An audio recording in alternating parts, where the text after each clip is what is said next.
right. Hello, everyone. This is our session. You're in the right place. Great. We're going to talk about prototyping. Amazing. Awesome. How many people in the room are doing this stuff right now? Yes, a little bit. How many people want to do this stuff, but they're not quite sure where to start? Yeah. Okay, great. Well, you know, why are we here? Why are we even talking about prototyping? Why is this important? We learn from our mistakes. We iterate. A lot of us have embraced these agile development paradigms because we don't know what we don't know, and when we learn it, then we know more and we move ahead. So we want to learn by trial, not create a bunch of mistakes. We want to build sites that matter. We want our work to matter. And if we're just fulfilling a bullet point list of features and like checking boxes, we're not able as quickly to get to the core of the missions of the organizations that we're here to serve. Can you guys hear me okay in the back? Yeah, turn off the front vanity. Oh my gosh. Yeah, cool. And that's really what we're talking about. To build great things, we need to constantly be improving. We need to be prototyping. Solutions. If we're not prototyping, what are we doing? We're just kind of imagining something and building it. We're not testing it. The Homer, I think, is a really great encapsulation of this idea. If you haven't seen this episode of The Simpsons before, we had this slide in our presentation before you did. I loved it that you also had this in your prototyping slide. But Homer has this vision of a car. He's the everyman, and he wants to get all of his features in the car. And by the time they're done, they've got a car that has everything, which is for nobody, really, in the end. It's such a narrow use case, and they never really tested it. It's the great ruin of the car company that built this, and the alienation of Homer's twin brother, which is a real tragedy. Now, this happens in nature sometimes. Life's not so black and white. We're not here to give you a secret formula. These are all theories, and sometimes they apply, sometimes they don't. Sometimes you can just take a list of bullet points, do them, and everything is miraculous. But our experience is, for the most part, that's not so true. A lot of the great products that we've come to admire and tout, they go through a lot of this prototyping process, and we're much more familiar with that, I think, in the physical space than in the web space. Indeed, Apple is notorious for leaking fake prototypes, which is a kind of user testing, if you will. It's something that doesn't really exist, and you see if there's a lot of uptake, and they haven't even built it yet, right? And that's kind of what we're talking about with websites too, is maybe we can do something that doesn't involve 1,000 hours of banging your head against how to integrate some theme with some API to get the data you need to put it on the page. Maybe we can short circuit that a little bit to just show something and get some feedback. That lets us test early, for real, not just 3/4 of the way down the road, which is really important because we want to get feedback not only from our users but our stakeholders. The users are stakeholders and they're really central to the process.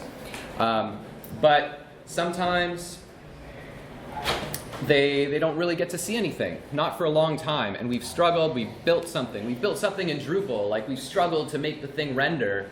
And at the end of the day, it's just not that useful. But we spent all this time and the budget, so okay, well, what are we going to do? Let's put a few more hours in to wrap it up, and then we have something, versus maybe the thing we really should have done. But we wasted our time because we didn't get an answer to that question. So what is prototyping for the web like? What's out there? What are people doing? Where does all this come from? So I did some stuff a while back, some paper prototyping. It's pretty cool stuff. It doesn't take any technology. Well, I mean, paper is technology, but you know, you take a marker, you draw some stuff on it, you ask people to like pretend that they have a mouse and they're clicking on something. You take your finger and you'd be like, here, boom, and then you take a piece of paper and that's your modal. That's like super dead simple and easy. It's a technique we call Wizard of Ozzing. You know, you hide behind the magic curtain and you pay no attention to that person. I find this very important as well.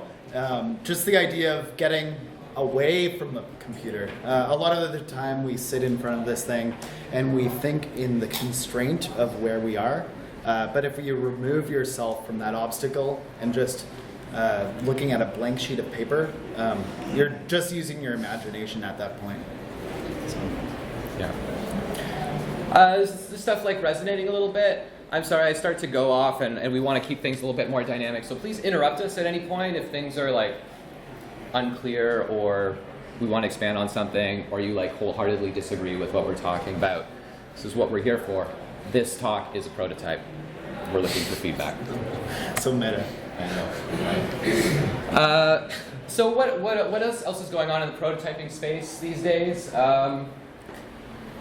This is a pretty good product. We use it in Vision, not to bust on them, but when you create an InVision project, this is the screen that you're first faced with. What do you want? Do you want a desktop project, an Apple Watch project, an Android Watch project? I mean, I don't know. That's not how I think about building stuff these days. But these are the constraints of the system that they have in place right now. If we're prototyping for the web, we should use the native tools of the medium. Makes sense.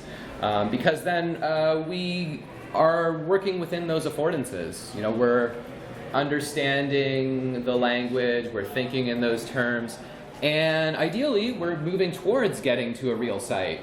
On the one hand, it's fast and easy to do something with a pen and paper, but if you invested like millions of man hours into like Illustrator comps, then you got to redo the whole thing, and then while you're doing it, there's like some changes, and then the comps have drifted, and there's something else, and then you're like, you're running out of time, you got to bring some other people to work on the project, and then you show them the comps, and you're like, oh yeah, but that's not really true anymore.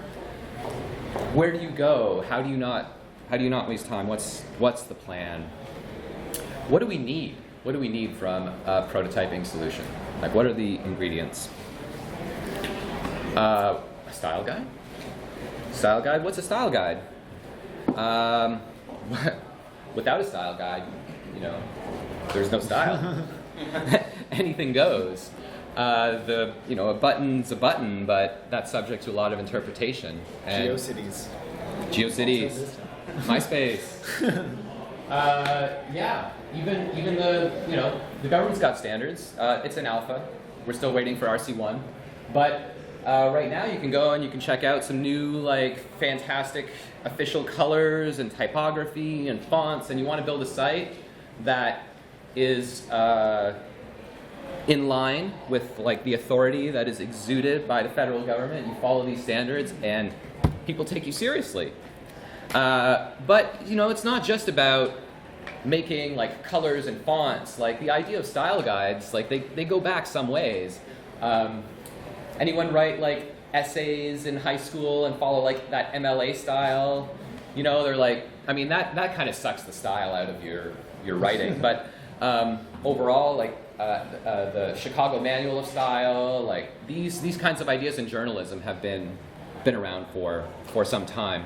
Yeah, it applies to. You might have seen code standards as well. There are code styles. Just a documented way to have standards around styling and what's available. Drupal's got some code standards. We follow them, right? Here they're two spaces, not four. Yeah. Here they're documenting something quite useful to know. Yeah. If you need to know how to spell the F word. It's capitalized. Component architectures. This is kind of important, and well, actually, you know, yeah, it's pretty important. What's a component? What's all this stuff? Who's heard of like this atomic design stuff?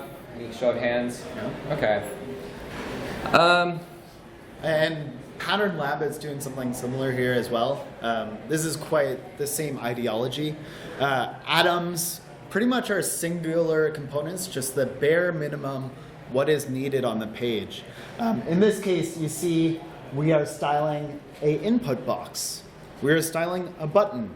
We are styling a H3 tag, a header. How does a logo look when there's an H1 with like the class logo? Essentially, these are the bare minimum components required to put together an atom. When you take those atoms and combine them, you get what's called a molecule. This ends up being a definition of how certain select few atoms can be comprised together. In this case, there's what you saw before with the input box. We now have an input box tailored together with the button. Now, this is gonna get crazy, guys. What happens when you put multiple molecules together? Science! You get an organism. And this is a whole bunch of molecules stuck together in a certain way. And this is something that you would display on your style guide. This is something that you would show people how to use so that there's a standard way of showing this. In this case, it looks like a menu navigation bar with a sign up box on the right hand side. Pretty fancy. And then Drupal, it has these notions. We have content types, we have views, right? And all these rows, and it's nice to describe those things in maybe some more like human-friendly ways. These are some like typical patterns, some components, some like lists of teasers, an individual teaser, like a smaller list. Here's like a style that's using like masonry to show like some cards and stuff. And we put these online, we show how the browser width changes the arrangement of things and how they respond. We'll show you some of that in a bit. Why should we bother doing this? I mean, can't you just like build your views and then style them and then quickly get to the same place? Yeah, sure, but how much time does that take to get all your data in the views? Like, a little bit of HTML goes a long way, and we can short circuit that process too. But we want to have a design for reusability. We want to think about creating consistency, and the consistency is brought on by having a design system. By looking at all these things holistically, by taking the things apart, figuring out how they're going to come together. We can start to harmonize those things. Now, it's a double-edged sword, right? If you get too caught in the weeds, you can't really see the forest from the trees anymore. So you can't just be starting from all of your atoms and hoping that you're going to not end up with a homer at the end. It's important to have some synthetic vision of things and go through other more exercises that are lo-fi still, style tiles and those types of things. We'll talk about those a little bit more. The other reason why it's really important to have a style guide, and a living style guide at that, is to identify regressions as the project evolves. You suddenly install a module, or you do something, or some new CSS comes in play, and your site's gone out of whack. But where did it go out of whack? The problem happened before, but it's only seen once you've deployed all of your stuff up to production, and someone noticed that one page with the one thing, with the data, that you can't revert because you can't go back at that point anymore. Your database has changed, your content is different, and someone decided to float an image right in the middle of the body field, and voila, fires, and then your sprint is disrupted, and you're squashing bugs, and your project is slowly doing damage control instead of moving forward. So that's a really important piece, at least for us. And sometimes we don't get to everything, so we want to put in place some of the things that we're going to do eventually, and serve some patterns up. Oh, excellent. Very nice. So after you have all of these components, atoms, molecules, organisms, they're all on your style guide. What do you do with them? You can take them all and create layouts for your whole page. So on your style guide, you would not define your pages. All you're defining are the layouts and the components, atoms, organisms, molecules. on your style guide. And then you can stick them all together into your components, and then that's what gives you your page at the end. So Andrew Mellis was talking about the consequences of not having a style guide. Having all of these together so that you can test out all of your components before deployment will save you those regressions as they come to life on the page. I saw some interesting talks about visual regression, and it kind of occurred to me that so most of the time the visual regressions are in like some small piece of somewhere, right? So you're like maybe I'm going off on too much of a tangent here, but visual regression is where you take a page before and after of your site and you look at what's changed. So you can like use some code or all kinds of fancy tools. People are talking about this stuff. What they're generally doing is they're like throwing like 40, 50 URLs and then doing some visual diff at this stuff. And really you're finding like all kinds of red flags everywhere and like maintaining all this stuff. But if you can get the basic functionality in one place, you can look at two things, really, and really quickly see what changes, but also what improvements are being brought, instead of like clicking through and you got to go here, you got to go there, you got to go here, and you document all this stuff and then you forget something and stuff's moving quickly. I know we're going pretty fast through this, so are there any questions before we get out of the layout and component and molecule atom area and style guides? No? Cool. We're going to show you some, like, what we're trying to get to is like some demos of some things and some magics and some Drupal and style guide prototyping connectivity, which is pretty nifty. But this, I think, like, for me, this is what's super interesting about prototyping and what is, I think, falling behind a little bit right now in our conversation spaces. It's really exciting that front-end developers and designers are able to connect and like build this bridge, but a website is not like just about making things look nice. We're trying to say something here. Content is king.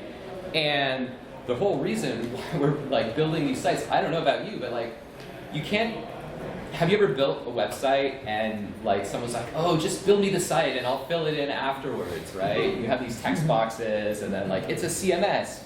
That's what it's for, just build me the CMS and I will manage the system.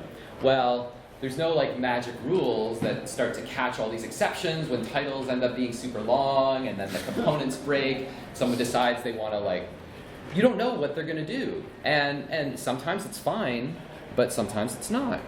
So we want to get the content in there. We want to get it in there early because a lot of these prototypes, you know, you get Latin, you get an afterthought of content, and you want to design with content in mind.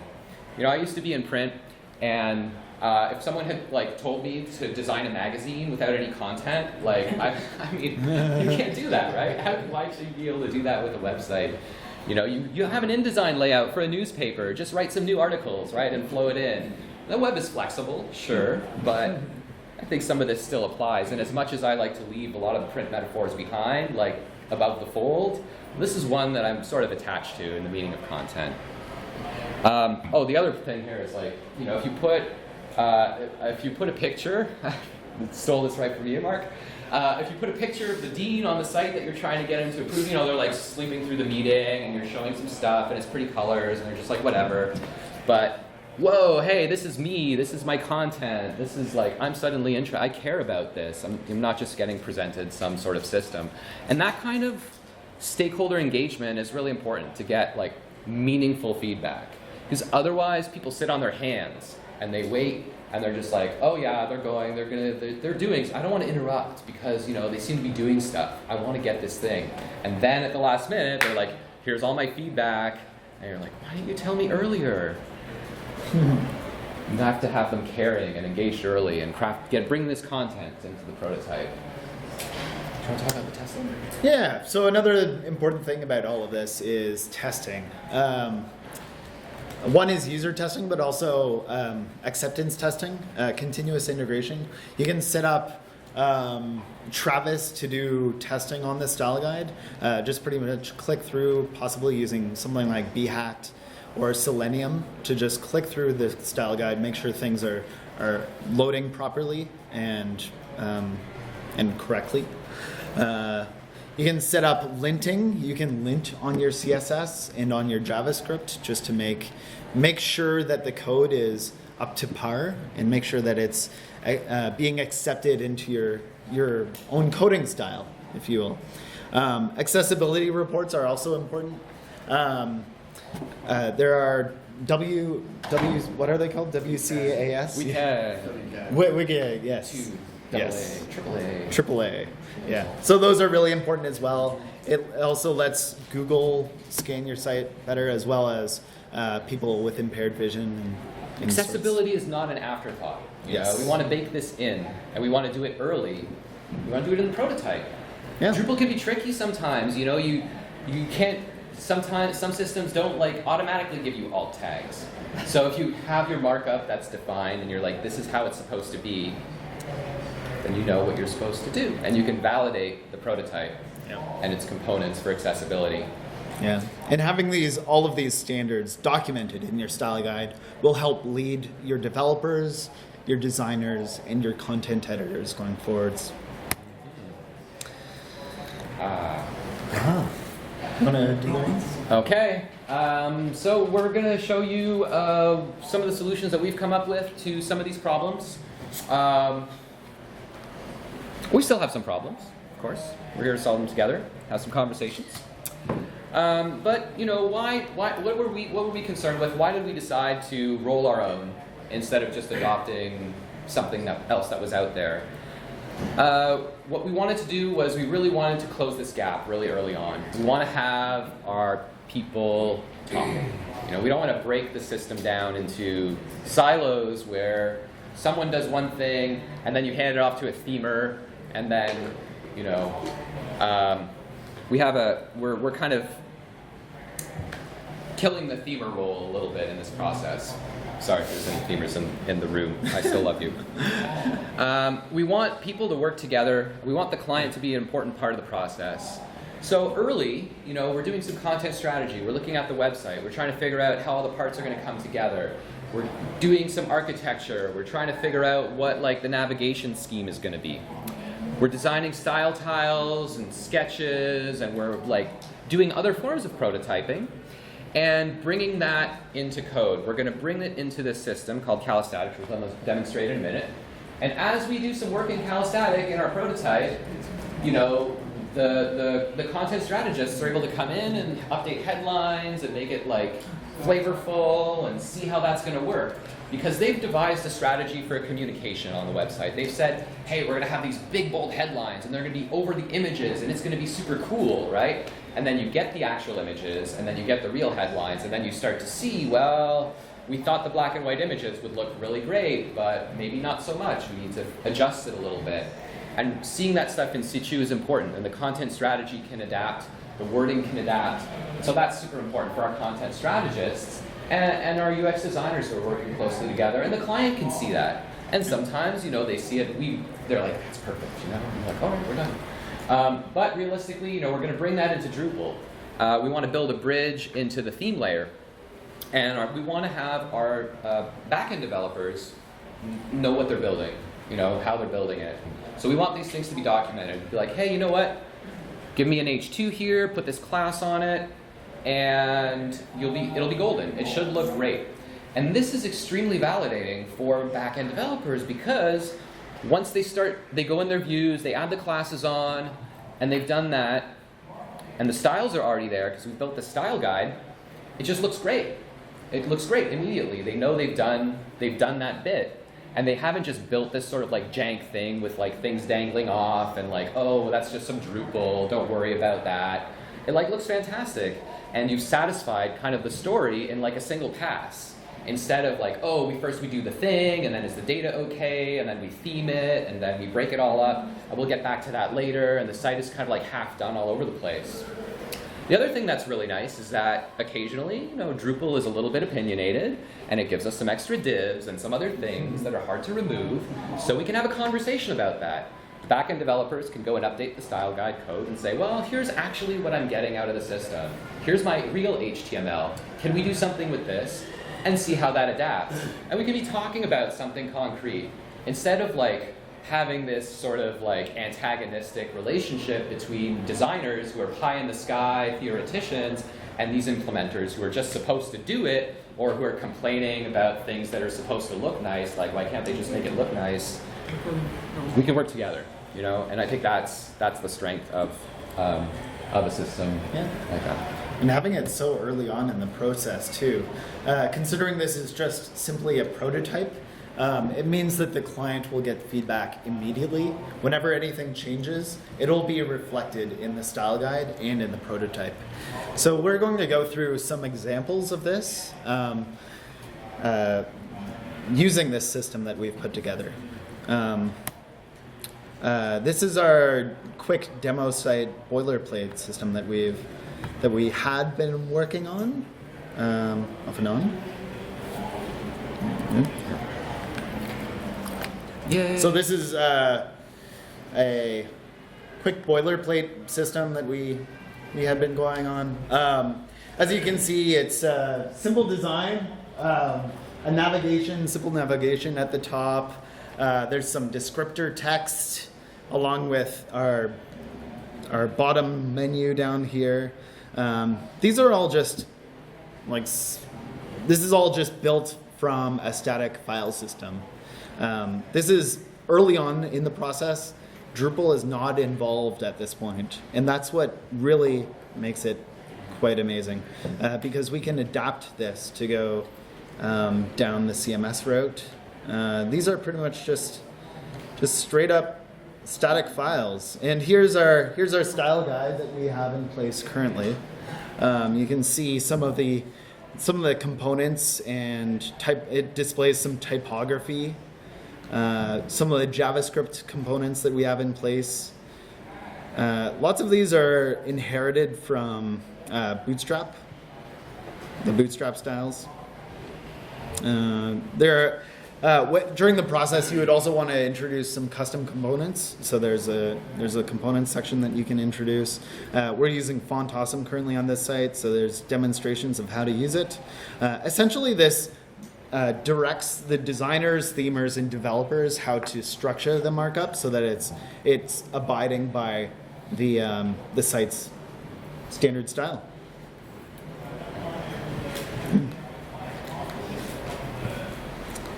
This is an example of it in use on our static prototype as well. There's a news section. Yeah, just simple teasers that we put in place. Again, this is all just stuff that we just whipped it together just to have something. But yeah, so that's our static prototype. The content in our system is maintained in Markdown files. We'll talk a bit more about content and some content demos and other sources that we've plugged in. But quickly, we're going to jump into like how this. Once we're done with the prototyping, or not really done, you know, we've done a bit of prototyping abstractly. We want to start moving into Drupal. There are some really big advantages, and I'm not saying that Drupal is not good for prototyping. Quite the opposite. There's some really fantastic features of Drupal that you can use to prototype interactions even more quickly than you can by writing some HTML markup. There's the user experience of the back end. There are some like administrative functions that we want to get users in there using early on so that we can get some feedback and not end up like at the end of the process doing a bunch of training. It's much easier to acclimatize individuals, get feedback, understand where the affordances and constraints are, and bring design solutions to those things. So you can think about prototyping using a system like Pinnacle, which has a bunch of widgets, and you can drag and drop in. And we've done this before, where to simulate functionality that is going to be present but not yet present. Just take a little screenshot of something and drop it in as an image, mix that with some other code, do the wrong thing, and put some HTML like in those little fields and stuff, just to get the ball rolling on like what the experience is going to be as they're navigating parts of the site. Yeah. So once you have your boilerplate put together and your static style guide, the next part would be to bring that into Drupal. You can do this in a number of different ways. One example we have is of bringing the CSS and all the components into a Drupal site. So in this example, we have done just that. So this is just bringing in the straight up CSS and the JavaScript. So if we defined any components within our style guide, we can then have them available on our Drupal website. This is a basic installation of Panoply with Kalatheme. And what we did was we created a style guide, and we brought that style guide in, and it's affecting the rest of the site. The theme is ingesting those components. Yeah. We have a little module that builds a bridge. Currently, there's an interim sort of cut and pasty solution, but that's evolving very rapidly, so that this reciprocation is going to be a little bit more together.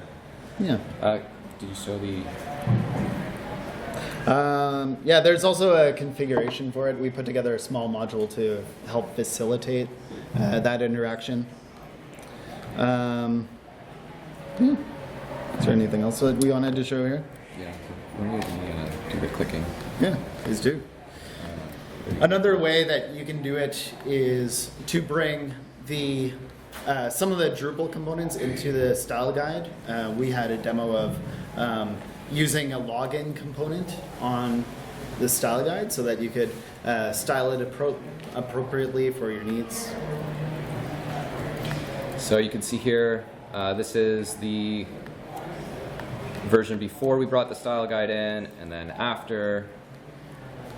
We're not touting these as like examples of like super well designed things, but you can see this is like just vanilla. Like you just install Drupal and the base theme. There's no like fanciness to it, but we had defined a few styles, and you can see they're brought into Drupal. So there's a little bit that interaction is happening. Mm-hmm. And here's our little module. Whoops, I'm not logged in, so let's skip that because I don't remember my login right now. Yeah. But let's talk a little bit more about some of the exciting like application integrations. So earlier we were talking about like the lorem ipsum challenge, and there's some great systems out there for prototyping, but it's a little hard to update the content in them. You have to like teach people some like weird paradigms or put them in front of stuff that's like very codey. And what we want to do is lower that barrier to entry for content editors, but also for the client to be able to update that content. And so we built a few integration pieces. And one of them is if you click on the news. So we built this integration with a system called Prismic. Prismic is pretty cool. It's like a third-party content management tool. There's a free tier if your stuff is open. It's paid otherwise, but it does some neato stuff. It's kind of like Drupal, where you can create these content types, except the content types are all defined in JSON, and it gives you some fields and some forms. So you get a title, and you just kind of specify, like, this is going to be a heading, and it's going to give me an H1. And you can go in and fill all that stuff out, and you can manage your content, and you can upload images, and you can crop images. A lot of these prototyping tools, you're kind of like back to Dreamweaver days. You got this prototype, and then you're like going in and you're photoshopping and getting the images to exactly the size because it's going to break your prototype otherwise. You don't have the benefits of the content management system and like all the filters and image styles and the stuff that Drupal does. Without Drupal, like we're starting to realize that actually Drupal is pretty handy. You know, as much as all this decoupled Drupal stuff and the headless stuff is like all super fantastic, you're reinventing the wheel in a few places. So this is a good little stopgap because it's a friendly like interface. Here's a title, here's an image, you know, and this stuff is going to show up in our prototype. It just consumes it whenever we build the site. You know, we get an image, we get our headings, and this content is managed externally. Yeah. So this is pretty much using this prototype as the front end, and then having an abstracted content provider. It's possible to use any content provider as well. We've also been working with Drupal 7 and Drupal 8 as content providers, using HAL and JSON from Drupal 8, pretty much having a views export in a HAL and JSON format. In Drupal 7, we've been using RSS as well as other outputs using JSON, like a REST server. Which means you can start a redesign of your site without like figuring out, but in a way you're kind of figuring out the migration a little bit because you started to develop some data standards and formats. But you start to get the data from the real site into the prototype all of a sudden, which is kind of powerful because you're reimagining what it is that you're working on. You've got your Drupal 7 content in the new design, like for real, and they update some content on the 7 site and you can refresh it. It's all kind of magic, right? Death to Lornas. This is another example where the client wanted a prototype. They wanted something to see immediately. We ended up having all of the content on the prototype and then using, I believe it was RSS from a legacy WordPress site that they had to bring in some of their news section content. Sort of. We thought we were going to be able to do that. We would be able to bring all the WordPress stuff in, Right. and they could edit Markdown files. It was pretty simple. Like they had titles and they had really very, very little markup.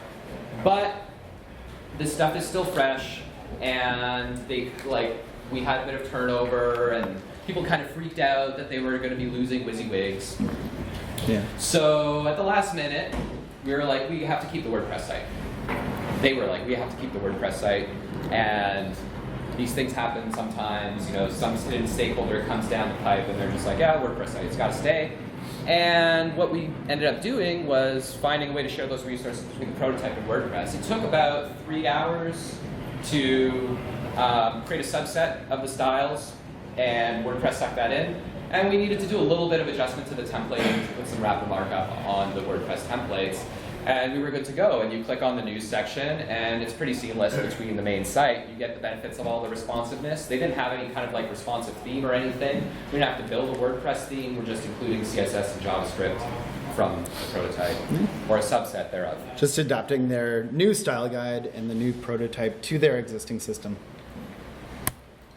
So this is a kind of an important point. Sometimes when we're prototyping, like we don't know what we're going to make.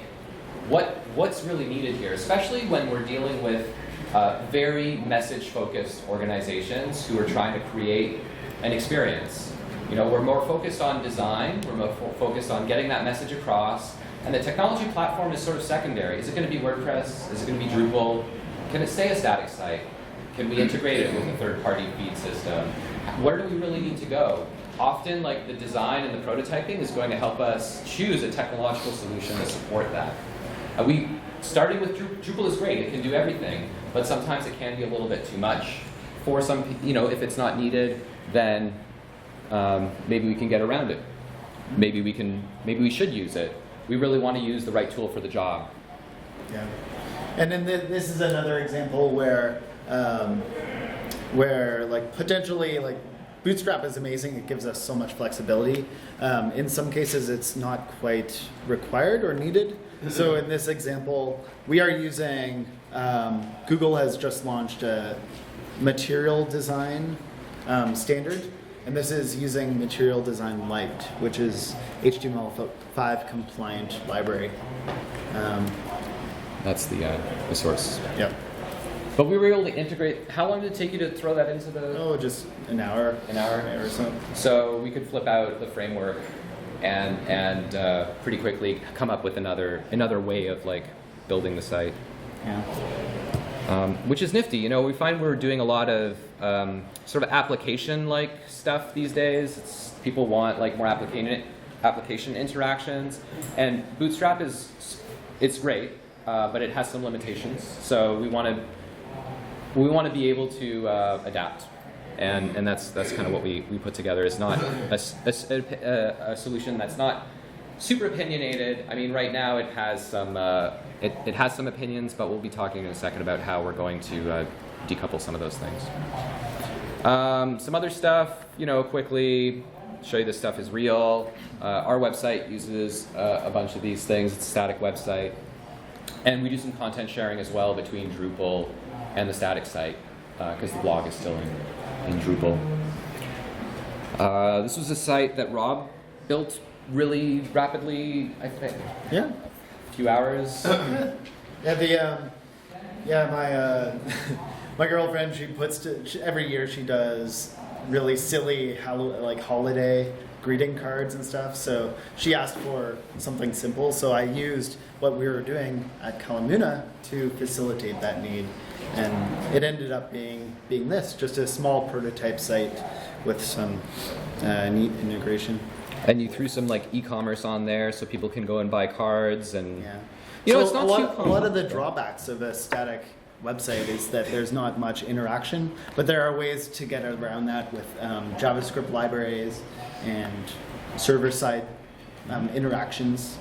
Like Drupal, it can act as like a REST server for your front-end interface. Lots of people call this like Drupal, headless Drupal. Decoupled. That's good. I like that.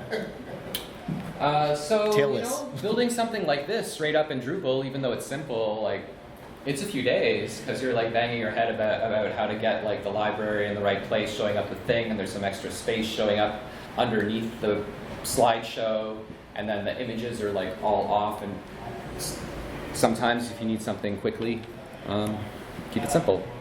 Oh, this was also another example. We did this was a pure prototype. They just wanted a front page. It's kind of an interesting story. So, we were collaborating with some colleagues of ours in Oakland, and they had a strong print background.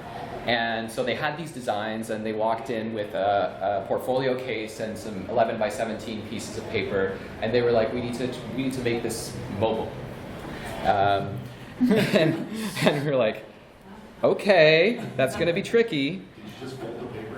Pretty much. Into an airplane. You just squint, it gets smaller. So we were like, all right, let's try this stuff out. But there's a lot of like complicated stuff in here, like these tabs. I mean, I'm not good. I don't know if I would have designed things exactly this way, but how do those things happen on mobile? Like, you can't do this on an InVision kind of situation. There's tons of screens. The footer is all changing, the navigation and everything, and we were able to just prototype this stuff out, and you can see like the header icons get smaller and larger and things. And so they were looking at trying to figure out some of this stuff and socialize it and have like executives look at the stuff on their iPad and everything, and they can do that.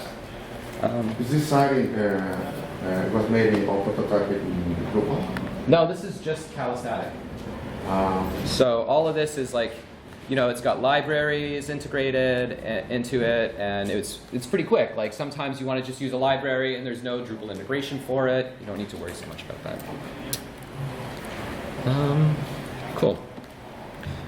Yeah, but what I'm really excited about is leveraging this stuff with not only existing technologies and sites that we have, but also future technologies and websites that we'll have. Drupal 8 is on the forefront. It is coming out very soon. It's in RC right now. So how can we leverage that as potentially a content provider, or its templating system, Twig? How can we leverage that with our prototyping and style guiding? And this is the direction that we're going. Yeah. A lot of style guides out there are they're very beautifully crafted. You go to MailChimp has got this great guide, and you can look at it and it's like, wow, that's fabulous. But it's a single use case, right? We're working on a lot of different sites. So what happens when we work on a site, we build the prototype, we move on to the next site, and then we decide like, oh, here's a new technology, we're gonna use Gulp instead of Grunt, or something like that. Then suddenly we've got, each site is a unique snowflake with its tool set, and you're walking back in, and then there's, how do you keep things up to date? So we're working on abstracting the prototyping model so that we can have like more modularity and more maintainability, so that you can update it kind of like you would with Drush With or Drush, some other yeah. module. if you Yeah, want. it ends up being just a library or a dependency of your project so that you can bring it down and then update everything and keep your style guide consistent with what you're working on and anything new that you bring in as well. If you want to flip out your templating engine or your markup. We're going to continue some of these conversations. I know that a lot of people are doing some prototyping or thinking about it. We're organizing a little organizing. I mean, it's a BOF, so flock, right? Tomorrow, Sunday. That's supposed to be Sunday. Tomorrow at noon, out in the table area near the coffees. Hopefully, there'll still be coffee at noon. Can't guarantee waffles, but that's kind of. Oh yes, interruptions, excellent. Where can Contributions. you get your slides? That's a great question. I can post them to the session. Cool. Yeah. Thank you. Is this, I didn't understand if what you were presenting is something that you will be able to build your style guide dynamically, just pulling out components. Is that the case or the use case that you're presenting here? Yeah. So part of the framework that we're working with, one of the components is called KSS, Canile Style Sheets, I believe it's called. But what it does is it just scans all of the CSS that you've written. In our case, we're writing a lot of our components using Sass, but it'll scan all the compiled CSS and look for templates embedded within your CSS, and that will define the components that end up being in your living style guide. But all that is You write a little generated, bit of right? HTML. Yes. Out of the system. Okay. Yeah, so it during generation, during your build process, it will see something like this call to action component. It reads the markup and then it renders that in the style guide. Like that. Yeah. So like this. So you get the code block, and then you get the actual rendering above. There are some limitations. It's hard to make a super beautiful style guide, but we're working on another way of making that even more beautiful. But this has a really low barrier to entry, and all this stuff gets stripped out when the CSS gets compiled. So it gives you this style guide, living style guide. And what's amazing about this is that if any of the component in the CSS changes, you will instantly see the changes on your living style guide. Yeah. This is where your themer or your back-end engineer would come and throw your Drupal markup in and modify things. And then you would go back and you'd see the style guide and be like, oh yeah, hey, close enough, or not. More questions? How things work? How do you actually set this up? You go to GitHub and look for kalastatic, and you can download it. There's great documentation on how to start working with this, and it's out of the box. You get a component and style guide from Bootstrap, which is what it's what's kind of baked in right now. As we abstract it, you'll be able to flip out other front-end frameworks. But immediately you'll get all the parts and the places where you can start jamming on stuff and making up pages and adding pages to the navigation, the stuff that we were looking at earlier. You've got an about page or whatever. All of that is pretty abstracted. The navigation is just a YAML file, a little text file. You put the links in, and then it updates the navigation. And you can point to pages, and you can build these notions of collections. Drupal has views, and all your little nuggets of content. You don't want to have an HTML page and you're editing a teaser, but teasers are reused everywhere. So this is a molecular design piece where you edit a few molecules, or maybe a collection of these molecules, because you want the content to be different. You don't want lorem ipsum for every teaser. So how technical do you have to be to do this? Do you have to install Node and potentially fuck up your computer to build one of these sites? So currently, Kalastatic, if you're going the route of Kalastatic, it's using Node. Node 4 came out a couple months ago, I believe. It won't mess up your computer. But these are things that we're working on. Lowering the barrier to entry, making it super easy for people to work on. working on that application framework so it just becomes a component of your website rather than another thing that you have to think about. So these are things that we're working towards. It's a one-line install, Yeah. but the one line is on the command line. So if that's a barrier for you, then you're probably not a candidate for doing this type of work. Ultimately, for clients, this is going to be online, something they can look at, and there's no barrier there to visiting a URL really and clicking around on things. But to write code, if you can write code at any level, this project should be accessible enough to you to try out. And if it isn't, let us know, because we want to make sure that Yeah. And there are also, once it's set up, it's also, for our purposes, we've had this running through an automated system, continuous integration Travis machine, so that someone who is not so well versed in like Git or like committing things, they can just go into the user interface and change the content there, so that it's just built. Yeah, our content, as I mentioned, one of the models manages the content in Markdown files. So if you, this motivated some of our other explorations into the feeds spaces. But you can just go into the project and go to the place where the content is and edit the Markdown file in GitHub and press save. And then that will run through all of the continuous integration and deploy it, and then it'll be up on the website. You can see how it looks in context. And so this is an example of that in action. This is like a view where it's saying, hey, show me all the news articles that end in Markdown. And you have a list of these Markdown files. You can put like 20 little articles in there, and you can edit them. But we found even that was a little bit of a barrier. There's a wonderful tool called pros.io, which provides another little layer around Markdown editing. And for this type of system, which requires a bit of YAML front matter at the top of the Markdown file, which can look a little bit mysterious, it kind of segments that into a separate user interface so that you're more focused on the title and the body and whatever else. And in the YAML front matter, we might have properties like this is flagged, or it's published or not, or that kind of stuff. And yeah, this is pros. Yeah. So there's you see the actual Markdown, and you can see a preview as it renders out, and then you can see the front matter and things. It's a little more friendly, but we found that even this was unfamiliar and kind of strange. So we started looking at some other pieces, which led us to where we're at right now.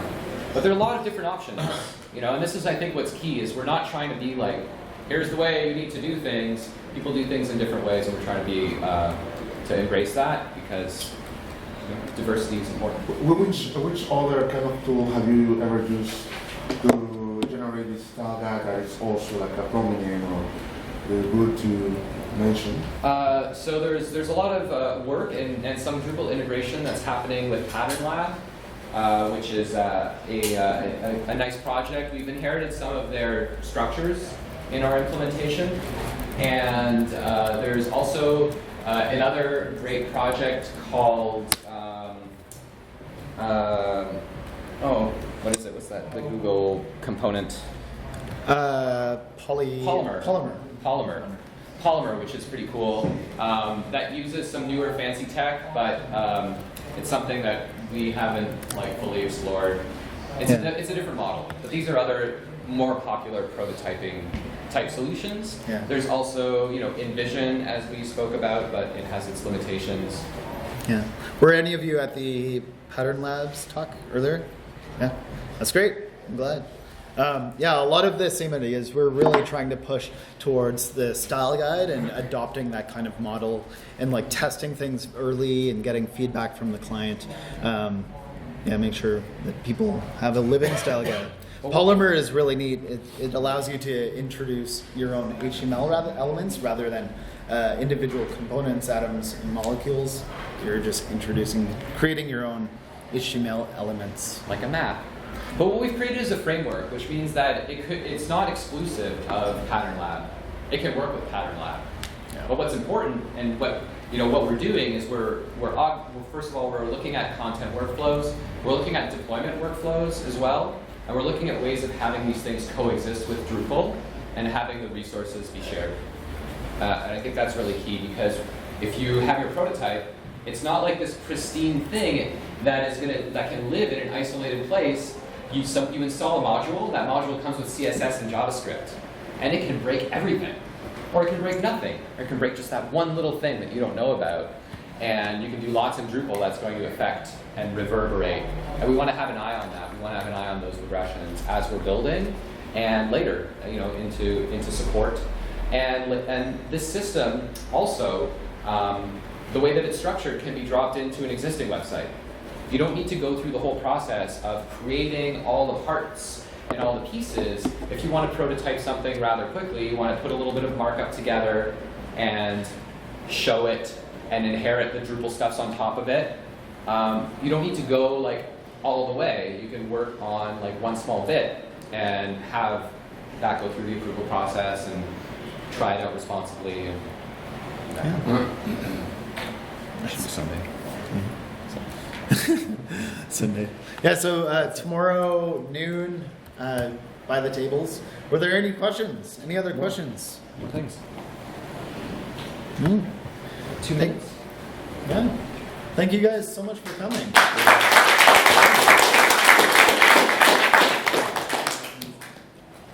Cool stuff. Thank you.